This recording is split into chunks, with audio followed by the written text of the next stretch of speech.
Hey guys, you can find your Lufthansa ticket number on your passenger receipt, which is 13-digit number that may appear on your credit card bill if you paid with a credit card.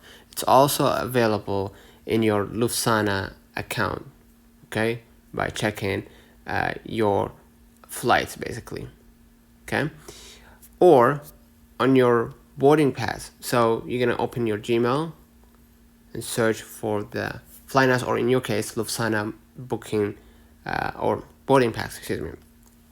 And you're gonna see all the details, or they will send you a PDF file with your ticket number on it, okay? Or in the purchase confirmation email or SMS, okay? So if the flight was more than 90 days, then you could request the receipt through the online form of the Lufthansa website. Don't forget to like and subscribe. See you in the next one.